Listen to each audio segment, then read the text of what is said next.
This is the Untold Italy travel podcast, and you are listening to episode number 244.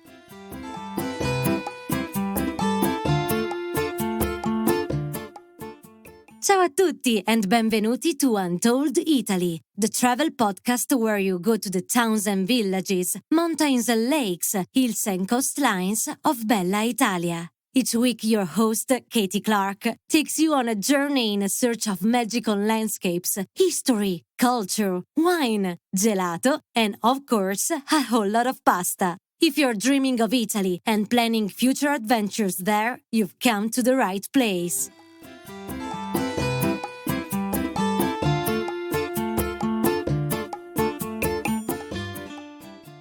Buongiorno, ciao everyone. How are you all going? I hope you're all keeping safe and well and dreaming of Italy, and perhaps cooking some delicious Italian dishes. After all these years, there's something I know about you, dear listeners, and that is that most of you love exploring Italy via its delicious bites. And, you know, it's true, we could definitely make a podcast just about Italian food. But today we're going to give you some tips about eating in Rome. Lately, I've seen an avalanche of posts on social media telling visitors where to eat in Rome, and it's made me a little bit agitated. Firstly, they are promoting the same places over and over again, which equals crowds and hard to get bookings. And, you know, I do feel a little bit guilty myself for one particular restaurant, but I've learnt my lesson on that one. But then again, some of the restaurants that have been recommended by the social media influencers may not be wonderful. They might have some gimmicky promotions, but we find the focus is on the gimmick and not the food. Lastly, as a result of any social media promotion, they will definitely be 100% full of tourists, so that you may not feel like you are in Italy. So I wanted to ask a special guest onto the show today who can help us find those amazing food experiences and explore Rome just the way it is, the eternal city and all its delicious tastes. So joining us today is Denyse Pantaleo from Devour Tours, who's going to share her expert tips on how to take a relaxed approach to eating your way around the eternal city without making bookings for every session and still having the eating time of your life. Denyse is a local Roman. She's lived there for many years. And so let's go explore the markets, restaurants, bars and neighbourhoods of Rome with Denyse, our expert guide. Benvenuta, Denyse. Welcome on to the Untold Italy podcast. Hello, Katy. Thank you for inviting me. Oh, I can't believe this is the first time you've been on the podcast, actually, because we've known each other for a little while now. And I really love what you do and how you do things. But here we are. And what I would love for you to do is to tell our listeners your story, a little bit about your background and what you do now for Devour Tours. A little bit about my story. So I'm 38 years old. I was born in Treviso, and maybe Treviso doesn't sound very famous for most of the people, but it's the town where the tiramisu and the prosecco are from. So maybe this clicks a little bit more than the name of the city itself. I've been living there for almost 18 years, and then I moved to Rome. So I spent 18 years in the northeast of Italy and 20 years now in the Eternal City. Do I feel Roman? Yes, I think I deserve it. So I survived this city. I didn't leave this city. So I think I deserve to be called a Roman now. When I moved to Rome, I studied cinema, La Dolce Vita, this charm that this city has. And I really wanted to be in the movie industry. But on the back of my head, I always had food. It always belonged to my family tradition. And when I was at university, one of my professors said, if you want to be a great movie director, you need to be a great cook. I was wondering why, and he said, it's basically the same process. You need to put together different ingredients, find the right balance between the right ingredients, and make your recipe. And in the end, it is true. It's a creative process that goes more or less through the same steps. After a bit of experience in the movie industry, I decided to change my life completely. and I started to teach cooking classes. Plot twist. So I've always been making pasta, of course, at home with my family, but that was a completely new adventure. And I started with my husband. At the time, he wasn't my husband. And we started this adventure with walks. We've been teaching beautiful cooking classes, pasta classes on two rooftops in the center of Rome. Try to picture that sunset, Prosecco in your hand, and making pasta. So I think it was kind of a great experience. And after pandemic, I joined Devour when Devour joined Walks, and I started designing food tours for Devour in all the booths. So Venice, Florence, Bologna, Naples, and Rome. And I could put together all the pieces of my favorite places in Rome where I used to eat into a food tour so that people could enjoy what I actually enjoy too. And I really felt that Devour was matching all the values I believe in, supporting little family businesses, try to discover the city through the lens of food. So walking around the city center of Rome with a suppli in your hand sounds much better. Yeah, and so listeners, I first met Denise a few years ago when my family and I took a Devour food tour with her in and around Campo di Fiori, and I just loved how she tells the stories of Rome and manages to find all these amazing little eateries that look really unassuming from the front but hide some of the tastiest bites in the city. There was one story I remember, she took us to this gelato place and I was thinking, oh no, it had the big gelato sign out the front, really colourful. It looked dodgy, I've got to say, but you got to trust Denise because she knows where to go. And I had this amazing, I think it was like orange and chili or something. It was really different and fresh because it was quite a hot day, I remember, and it was so good. Wasn't basil and mint? Maybe it was. Maybe I had that one and one with a little bit of a kick in it because I do like a little bit of chili. But that's not typically Italian chili unless you go down south.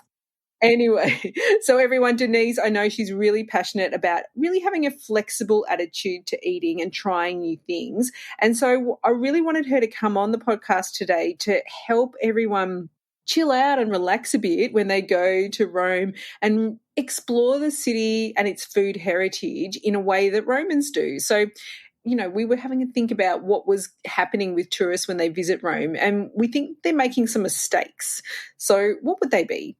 So one of the most typical thing I've noticed throughout this year is people are staying in Rome for a very short time for many reasons. You're flying from far away. You want to take advantage of every single minute of your stay in Italy. You want to visit not one city, but more. And of course, Rome is a city that is worth not one visit, but probably 1,000 visits. And the average stay is 3 days. So you have, of course, to go to the Colosseum and the Vatican. And then the list is kind of overwhelming. So you need to make your choices. And one of the things I've noticed is people tend to overplan, do too much, being stressed, and in the end, not enjoying what is the real soul of this city, that is slow down. Romans are not people on a rush at all. We like to enjoy the table for hours. We take our time. When a Roman is asking you to meet somewhere and gives you a time, it's always flexible. If a Roman says we meet at 11 a.m., is something between 11 a.m. and 11:30 a.m. So is very, very, very smooth and chill.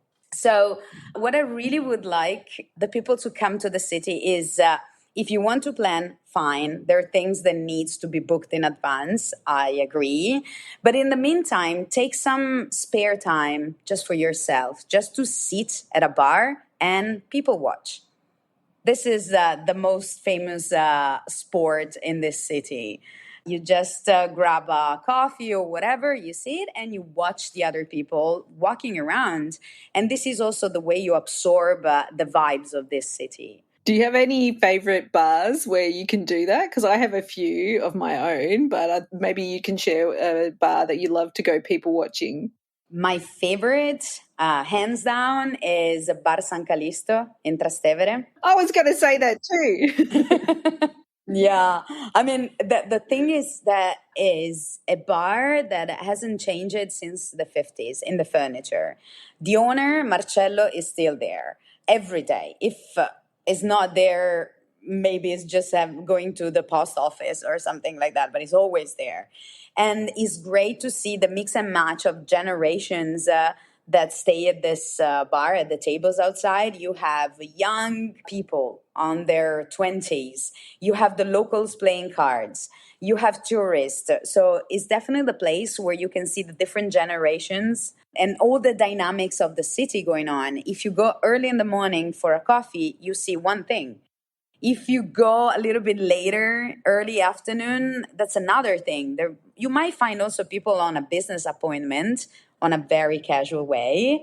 And then it changes completely at the aperitivo time without mentioning how it changed in the night.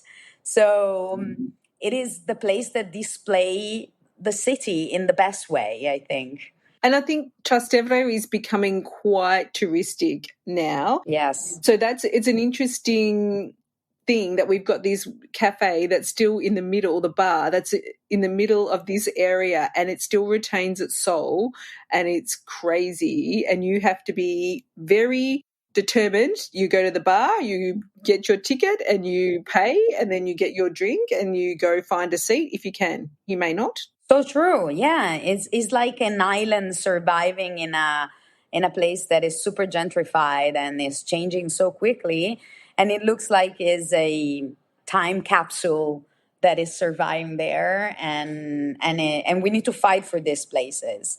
And I reckon it's the cheapest experience you'll have in the city, because I just found my receipt from there the other day. I think 2 coffees, less than €4. Like, Yeah. They don't have table service, but who cares? You just take your cup and you sit outside, and they don't extra charge you for that. They have local prices in a place that is super touristy. yeah, amazing. Yeah, it's one of the places that I love to go past. Even if you just walk past there and just, you can feel the vibe, Yeah. can't you? Like, it's so much energy. It's so good. Yeah. So if we start in the morning with a drink at Bar San Callisto, then what can we do? What else can we do to eat like a Roman and feel the city like a Roman? So if we stay in Trastevere and we imagine that we're going to divide the city in different neighborhoods and we're going to get the best vibe of each neighborhood and try to enjoy the food in all the different neighborhoods, Trastevere, yes, it's true, it's changing very fast, but it's still the place where you can get some of the best traditional Roman food. Trastevere, I would leave it in this way: aperitivo and dinner. But also, there's a magic moment that people are not enjoying that much, I feel, and it's the morning. If you go to Trastevere in the morning, it's kind of empty. So if you want to wander and get lost in the tiny alleys around the neighborhood, is the best time. But speaking of food, I would definitely have a dinner in Trastevere, but watch out. It's full packed of tourist traps. There are some signs that can tell you that it's a place you should avoid, and it's definitely the places where you have a man outside waving and say, "Hey, Bella, come in." And in the moment, you might be overwhelmed by the Roman vibes and Italian vibes, and you might feel like, "Oh, wow, they're so nice in Italy." No, they just want you to sit down in that restaurant. We are nice. We are nice, though. So a good place, a traditional place, doesn't need to invest in a man outside and pay someone to let the people in. Big menus translated in many languages, not a good sign.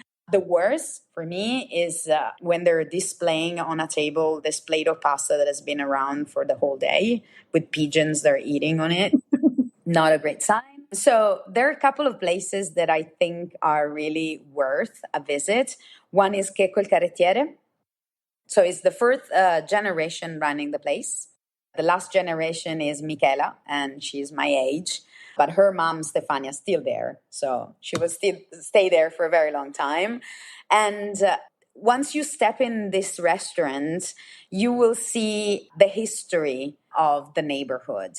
All the walls are decorated with the pictures of all the celebrities that have been visiting the place.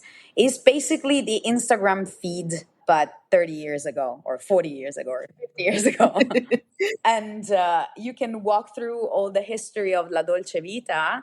And I know Stefania, the owner, personally. I've been talking to her and chatting many times. And she doesn't care about the new trend of having the guanciale nice and crispy on top of the amatriciana.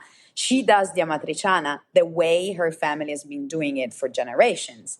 So if you really want to enjoy the Roman cuisine, not influenced by the new trend, but the real one, a dinner at Checco il Carrettiere is a must-to-do for me. Thanks for that suggestion. Everyone loves the suggestions. And I think it's, it's almost hard sometimes. I know a lot of us feel like we don't want to make some suggestions because these places can get very, very busy and overrun. But I think it is important to support the local businesses, as you say, Denyse, because there are ones that get a lot of attention in social media. Yes. Good on them. Fantastic. Good for them. But I think we can spread the love around a little bit and we can show people that there are so many amazing eateries to be had in Rome. So would you need to book there, Denyse, at that restaurant? Yes. It's one of those places that I would secure in advance. Like, I know I have 3 dinners in Rome and one I want to be sure to go there, book in advance. Yes. If you happen to be in Rome on Saturday, every Saturday at Checco il Carrettiere, they invite some musicians and they play guitar and they sing typical Roman songs. It might sound touristic, but it's not. This is how this restaurant has been doing for decades. So it's something very typical and it makes a nice vibe there. There's another place in Trastevere that I would recommend if you want to go a little bit upper scale about wine, and is Enoteca Ferrara. They have a list of wine that is huge. The good thing is, again, a family business restaurant. There are 2 sisters. One is the sommelier, the other one is the chef. So a bit of women power, why not? And it's an ancient convent. They make Roman traditional cuisine, but with a little twist. And what they're very good at are the wine. So if you want to also have an aperitivo there, they have great selections of wine.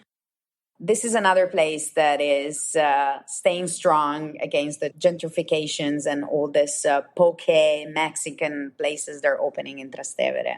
Oh, I can't imagine that. I mean, I know if you're Roman and you want to try different things, and I know Denyse has done a lot of travel herself, so she likes lots of different cuisines. But when I go to Rome, I just crave Roman food all the time. So I always want to seek out that type of restaurant and Enoteca. That sounds amazing. But if we don't want to book something, how can we approach that in Rome, Denyse? Or maybe it's almost a question. Should we book, if we're there for 3 nights, should we book a dinner every night? Do we need to do that? That's a very good question. And thank you, Katy, for asking me that, because it's getting to another point I want to focus on. Rome is definitely famous for all this beautiful restaurant. You can eat outside. It's almost always sunny. And you picture yourself in Rome with this plate of pasta and a glass of wine in front of you. But there's a completely other world of eating in Rome that is more street food, is more takeout, is more fast and quick. And I think it matches perfectly with a very full schedule of other activities you have during the day. So imagine you are going at the Colosseum in the morning, and then you have a Vatican tour booked in the afternoon, and you have a break for lunch. You can definitely walk in the Centro Storico. When I'm saying Centro Storico, is Campo dei Fiori, Piazza Navona, all this area, and the Jewish Ghetto. And this is the area where you have a lot of tourist places, yes, but some of the best street food takeout little shops. So that's a completely other way to enjoy Rome without committing to a reservation, without committing to a long meal seated around the table. I'm talking about pizza al taglio. So it's pizza sold by the slice. That is not a slice, but it's more a square. And I'm talking about suppli.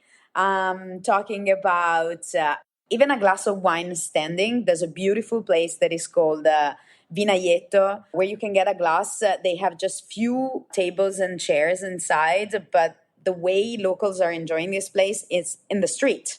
You take your glass of wine and you just sip it outside. And this is the area where you have some of the most iconic and famous bakeries. Roscioli, Forno de Campo di Fiori. You just step in, you order your pizza. You can have different flavors. Get more than one. Is interesting to discover and explore more than one. And just eat standing or find a little corner that is not crowded. Locals are used to have people seated on the steps outside of their main door, of their front door. It's just nice if the owner of that lives in this place is coming and is asking you, can you move? You move immediately and then you go back and you sit down on the step. So take your tray of pizza, find a nice spot, eat and enjoy the sounds of the city. That's another way. It's cheap, good, and carbs are going to feed you for hours. And carbs are always nice and they're going to make you happy. And you won't need a reservation, but it's a completely way to explore and enjoy the city. Yeah. Recently we were there with our children. It's so good for families because you can ply them with gelato all day, but sometimes, you don't want to go for the sugary option. So my kids love suppli. And explain what they are, Denise. It is completely true. This is another question I got many times. It's like, we are coming with kids. Kids don't like to stay at a table for hours. And I have a kid now myself.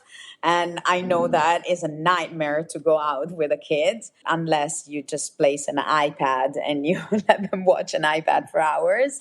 But this type of takeout street food is completely perfect for kids. Talking about suppli. Suppli is the king of Rome. Is a rice croquette with the heart of gooey mozzarella. The rice is cooked in a tomato sauce. You can have a version with meat or meatless. The one from Roscioli, the bakery in the center, is made with tomato sauce and basil. Then is breaded and deep fried. This is what Romans enjoy as a mid-morning snack. It can be your quick lunch, definitely. You can have one or two, depends how much hungry you are. And it's what we order in some of the traditional Roman pizzeria for round pizza before having our pizza. So you order suppli and other fried good things together. I always like to say that the suppli is the humble and unlucky sibling of the arancino. Arancina is from Sicily, is famous all over the world. Suppli is famous just in Italy, and not even in Italy, because I have many friends, they're not Romans and they don't know suppli. So you can have it in Rome and only in Rome. I love suppli because it's got, what's the thing, they call it the telefono, where you have the cheese is sort of connecting two sides of the suppli, so like an old style telephone. Yes. We've got some pictures of our family with full mozzarella string, two things attached. It's brilliant. It's an amazing snack. It actually should be like that if you don't have this telephone effect. And the gooey mozzarella, it means that the suppli hasn't been fried in the right way. So if you want to judge your suppli just from the outside and know if it's a good one or not, the outside should be golden brown, not too pale. If it's too pale, it hasn't been fried at a lower temperature and the mozzarella won't be gooey in the inside and melted. Or too brown, which means that everything has been overcooked to a high temperature. So the outside of the suppli can tell you a lot of things. Now, we know to get that at Roscioli Forno, which is right near Campo di Fiori. Is there another place that you recommend for suppli? Yes, this is a secret. And this is also a place we go on our tour in the center. It's called Fiore. It's run by this amazing Neapolitan family. Every time you're going to go there, you're going to find mother, father, and one son. The other son just moved to Switzerland. And they belong to a family of friggitori of Naples. Friggitori means, how would you say that, Katie? How would you translate that? It's a fried shop. They just make fried goods, don't they? Exactly. They've been frying things on the street in Naples for generations. So they moved to Rome, they opened this place, and they have some of the best suppli in the area. So Roscioli is definitely the most famous and it got a lot of attention. But the suppli from Fiore is fried with a breading that is just mind blowing. Plus, they have a lot of things from Naples. Naples is one of the best cities for street food. So if you don't have time to go to Naples, you can just go to Fiore and taste different things they have. It's very interesting. Yum. I'm so hungry now. The thought of those suppli, it's really such a great combination, especially with the gooey mozzarella. Like, for somehow they make it with the tomato sauce it's not, it doesn't fall apart. That's the brilliant thing about it. So you can eat it and you don't look like you're making a big mess because it's actually constructed so that the mozzarella oozes, but it doesn't flop out. I can't explain it very well, but it's one of those things where you're thinking, oh, am I going to look really terrible stuffing this thing into my face? But actually, no, you can kind of nibble around it and still have a good time. So How clever and smart. If you think about it, you eating rice. And rice is one of the messiest thing to eat if you do it on chopsticks or on fork. And you're so right. This is staying together. And you eat it on the go while you're walking. So, yeah, Romans definitely invented something great. okay, so we've covered some restaurants. We can go in Trastevere. Is there any other places for restaurants that you recommend in the city that you would think was a good place to go if you were doing, let's say, one little adventure, or do you think Trastevere you get the best vibe? Trastevere has a lot of great vibes if you don't want to commit to go a little bit outside of the center. There are some neighborhoods now, they're not in the city center, that became the new food mecca of Rome, like Pigneto, like Tor Pignatara. Also some Michelin chefs decided to live their Michelin life and open their restaurants in this neighborhood. They're not in the center, but you need to commit to like take a taxi and go a little bit far from the center. So if it's your first visit in Rome and you don't have a lot of time, I would stick with Trastevere, the center. But there's another neighborhood that needs some attention, that is Testaccio. Testaccio is this island of local life, local vibes, without going too far from the city center. The history of Testaccio itself is so interesting. It was the old port of the ancient Rome, where all the food supplies were funneled from the sea through the river Tiber. They were unloaded there. So there's a connection with food since very ancient time. Is the place where you have the most ancient rubbish dump of the whole history of human beings. And centuries later is the place where the biggest slaughterhouse of Europe has been built. So the entire neighborhood is connected with food, with the working class. And when you combine working class, poor ingredients, creativity, you have the best recipes. This neighborhood has also one of the most interesting food markets of the town. Is an indoor market, and it has been renewed 10 years ago, more or less, and is a mix of food stalls, food stands where you can buy, where locals are buying their food, but at the same time, you can eat there. So it's so interesting that you can find both things. And that's another way to explore the city through a food market. So imagine you are staying in an Airbnb and you have kids. you don't want to go to another restaurant or go through this hard experience of having kids around the table. But you think about, okay, this night we stay at our Airbnb. Our Airbnb has a beautiful rooftop terrace. So what we can do is we go to a market, we buy a nice mozzarella di bufala, some tomatoes, some bread, and you have a caprese, and you can have dinner at home in the very local way. Absolutely. And I think it's great to have that idea, even if you don't have kids, because sometimes you might be just feeling just completely exhausted from walking those 20,000 steps that you're going to be doing, and you just don't feel like going out. And if you go to the market, you can pick up so many different things.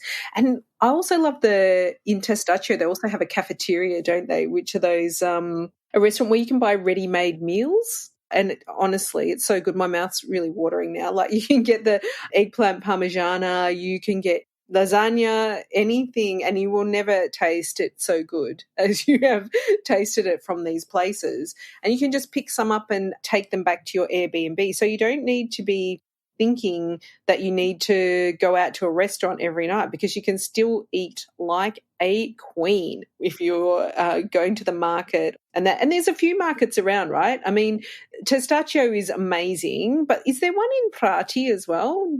Yeah, the one in Prati is big. They move it from the street to this big building. It's called Mercato Trionfale. From the outside, it might look like a shopping mall. So you might think, oh, but where is the local experience of that? But the moment you step in, you immerse yourself in the vibe of the local vendors.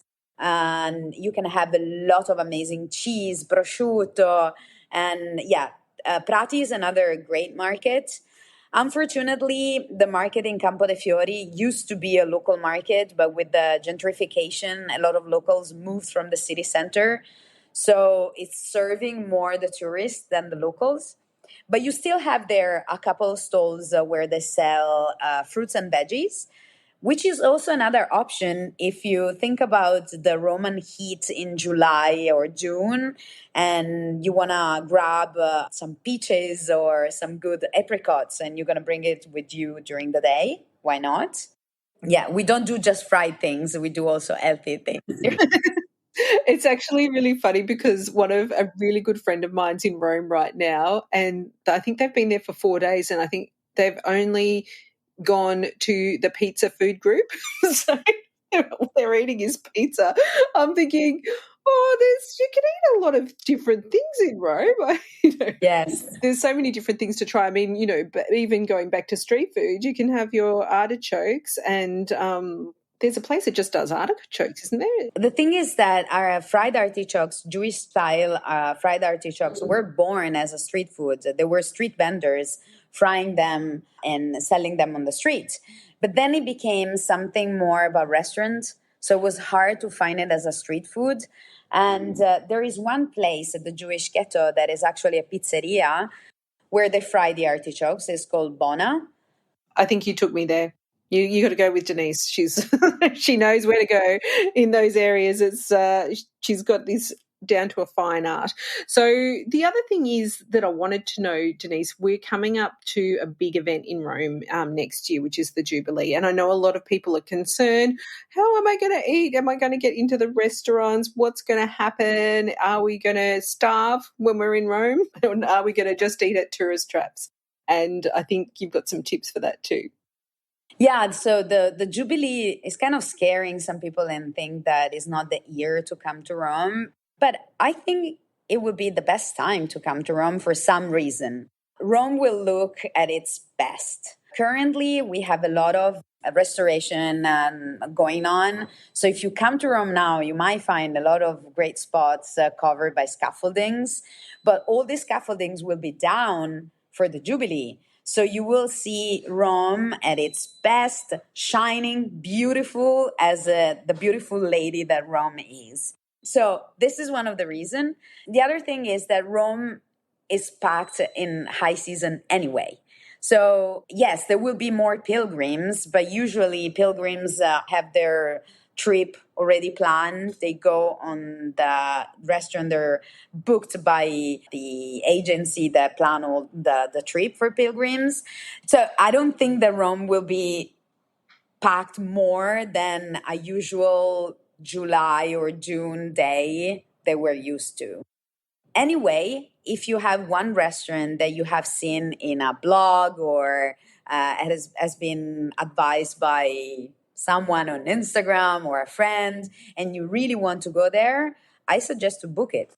But I would do this anyway, Jubilee or not. The Jubilee is about the Vatican opening this holy door. And besides some special event with the Pope that we have on our normal schedule in Rome, there are no special events or celebration throughout the year of the Jubilee. So people are coming to Rome, pilgrims that are coming to Rome are coming to go through the Holy Door and visit the churches. There won't be any extra event around the Colosseum, and the Colosseum will be packed as it is always. So if it's your first visit to Rome and you want to visit the Colosseum, you will need to book it anyway. Yeah, absolutely. It's all about being as flexible as we can and understanding, maybe if you really want to go see the Vatican, and we would always advise this, is to go early or to go in the evening in summer when it's quieter, and to avoid any of the big events. And there's a website, we've got it on our website, and we'll put it in the show notes as well. If you really don't want to go anywhere near those events, then it's quite easy to avoid them. We've given you some ideas around Testaccio, of where you can go to the market, and also in the centre, and also in Trastevere. I think we've stuck into a little pocket though, Denise. I know the centre's a little bit bigger. If we sort of headed over onto the Trevi, around the Trevi area, is there any places? No, she's scrunching her face. As a local, this area has all the charm of being the Trevi Fountain and probably one of the most beautiful spots in the world. But anything around that for food? So maybe plan the days to sort of go in around these neighbourhoods that we've mentioned, around the Campo de Fiori, around Trastevere, around Testaccio, in the Jewish Ghetto area, because there's some nice restaurants there as well. Absolutely. There is some very traditional and interesting restaurant in the area also of the Piazza Navona, Pantheon, where you definitely need to book a table in advance. One of my favorite is Da Francesco. This is where I invite my family from Switzerland when they come to Rome. They always like this place because it's always the opportunity to have a little stroll around the beauty of Piazza Navona, and is a place that never disappoints. I've been there for years, and they have pizza. And so you have the option of the pizza if someone wants that. And then a lot of options about pasta, of course, but also meat and fish. And the fish is always super fresh and super good. Plus, they have all these tables alongside the roads with the cobblestones. And is another way to soak the vibe of the city with great food and amazing wine list. Oh, we love the wine list. Yep. You need to have at least one restaurant experience and one like that where you've got your pasta and your wine. I think that's definitely the Rome vibe. And you also need to have your suppli, where you're chomping into your ricey goodness and your pizza, and you can really mix it up. And I think that's what we really wanted to get across. You don't have to make a reservation every single night, because you end up eating a lot maybe and not trying as many different things as you can. And Rome is such an amazing food city that you can just try so many things. I mean, I'm always thinking, I need to try all the 4 pastas every time I'm there, but I can't. It's impossible. You can't do it. It's true. And another thing I would advise everyone coming to Rome is don't stick just with the main courses side of the menu with the pasta. Of course, you're coming to Italy, you're coming to Rome, you're craving the carbonara, sure. And you will do it once, at least once. But go on the second courses. Rome is very strong on the second courses and the side dishes. We have so many interesting side dishes like cicoria, that is this bitter, pungent type of veggie. One thing I would do also is ask the waiter, what is their famous dish? What are you famous for? What is the dish you think I should get in this place and I cannot leave this place without having it? Sometimes also a blind dish that someone is speaking for you is very interesting. It's a bit like a food tour, isn't it? When you go on a food tour, you get to try a lot of different things, but that's it. That's more of you need to commit if you go on a blind tasting. You're going to commit to having a whole main dish. That's a bit the concept of the food tour, of course. You got someone that decided what were the highlights of the specific neighborhood you should try. And it's kind of a blind tasting, true. But the reason of taking a food tour is you're going to leave the food tour with the whole idea of what this neighborhood is famous for, and also with some unexpected taste. The idea is to open your brain and stomach to new flavors, new combination, things that you might have think, no, I would never try this. But if someone has a strong storytelling that can convince you to step outside your comfort zone, it means that the food tour was a great experience. Yeah, I think so. And like one of the things that, and we won't give too much away, but there's a great fish surprise in Rome that I know Denise is very fond of, and it's totally unexpected because this is it's a different style than what you would think, actually. In the tradition of the fried, which is nothing wrong with that, especially if you're doing 20,000 steps a day. Don't feel guilty. You deserve it. Exactly. Now, Denise, I know there's another really amazing experience that you mentioned earlier in this conversation, which was about the rooftop. So there is a Devour tour that ends on a rooftop, isn't there? Yes. So our tour that goes in the center where you get to taste different street food and you go through the Jewish Ghetto and then Campo de Fiori. And we decided to add to this food tour a rooftop experience. Why? Most of the rooftop in Rome belongs to very chic and expensive hotel. So if you want to see the city from above and have this beautiful idea of the skyline of Rome, most of the time you need to commit to a very expensive hotel, or you need to know a Roman that has a rooftop. So you need to know a local that can invite you to a private rooftop and have an aperitivo on the rooftop. So a part of this tour is going to a rooftop that has a private access. And we're doing there an aperitivo where our guests are making their own spritz. So our guides are showing how you make the spritz. Each one get to make their spritz, and then you sip it. And from this rooftop, you have a very special view of the St. Peter's Dome. So picture sunset, St. Peter's Dome, and a spritz on your hands. Sounds amazing to me, and I haven't done that one yet, so I'm really looking forward to doing that one next time. But some of our team have, and they really enjoyed it. And I can't tell you how popular you are if you come home and you're able to make an authentic Aperol spritz. You are like the party person. Everyone wants to know your name and they want you to come to their parties too so you can make spritzes. Can I whisper something? It's easy.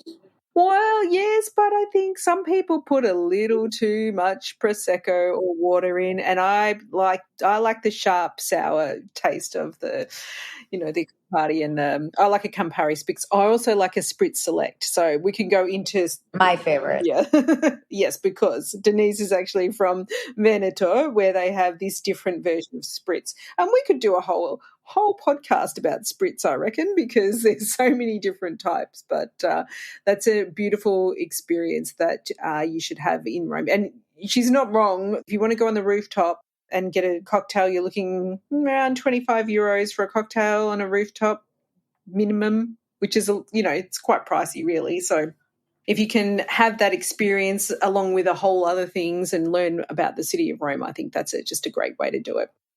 Oh, okay. Now, Denise, thank you so much, grazie, for such a great discussion on how we can take a flexible approach to our food adventures and eat like a Roman. And you've given everyone so many great ideas, and I can't wait to put them into practice when I'm next in beautiful Roma. But if our listeners are inspired and want to stay in touch with Devour Tours and book themselves in for a typically Roman experience with you guys, how can they do that? So they can go on our website, and we have three options, three food tours in Rome. One is the Trastevere at sunset, so is focused on the aperitivo time, is a progressive dinner, and it ends in a beautiful restaurant. But the cherry on the cake is the gelato at the end, of course. This is an evening tour. Then we have the Tastes and Tradition of Rome with the Testaccio market.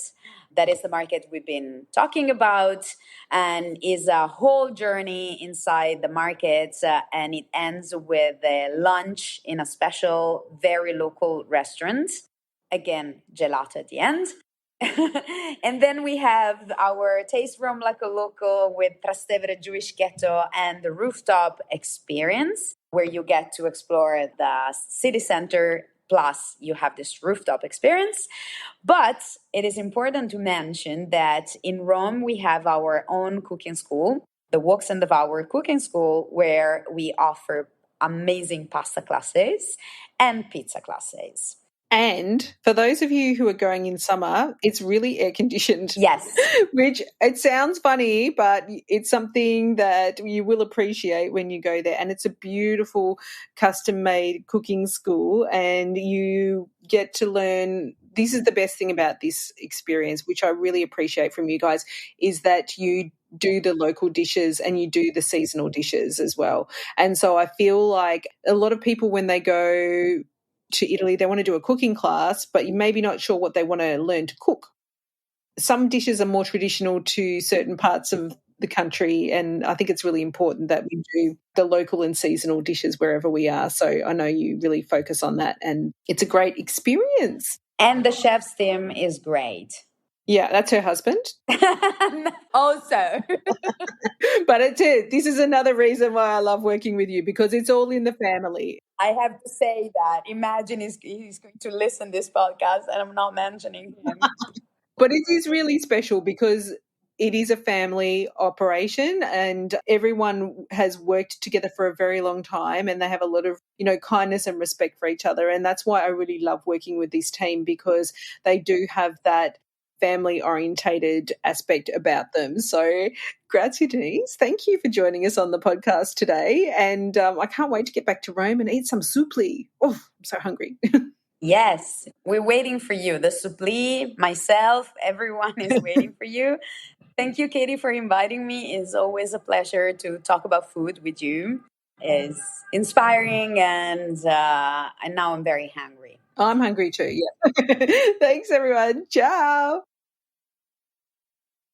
I truly believe we could make a food podcast just about Rome, but I do hope you've enjoyed this little sampler of the possibilities that are available in the Eternal City. Our philosophy here at Untold Italy is that you should travel Italy your way. There is no right or wrong way to travel or explore this beautiful country, or one right or wrong restaurant. And what I've learned over many years of traveling around the country is that your travel style is likely to change depending on your level of experience and confidence, your budget, who you're traveling with, your age, and the time of year. There are so many variables. So understanding your options for all aspects of travel, including discovering the local cuisine, is a piece of the puzzle of having an exciting trip.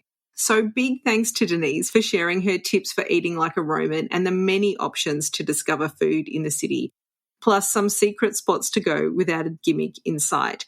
It's really wonderful just to go a little bit free range in your exploring of a city like Rome, and you will never regret it. If you'd like to go exploring Rome's food experiences with the wonderful team at Devour Tours, you can find a link to their website in your podcast app and the episode show notes at untolditaly.com/244 for episode 244. Grazie mille. Thank you to our wonderful guests for your ongoing support of Untold Italy. I hope you enjoyed today's show. If you did, we would love it if you shared it with your Italy-loving friends and family. Grazie to all of you who have already done this. It is so, so appreciated. That's all for today. Next week, we're visiting one of the most beautiful cities in Tuscany. Can you guess what it is? I'll give you a clue. It hosts a very famous race. Have a think on that, but until then, it's ciao for now. The Untold Italy podcast is an independent production. Podcast editing, audio production, and website development by Mark Hatter, production assistance and content writing by the other Katy Clarke. Yes, there are two of us. For more information about Untold Italy, please visit untolditaly.com.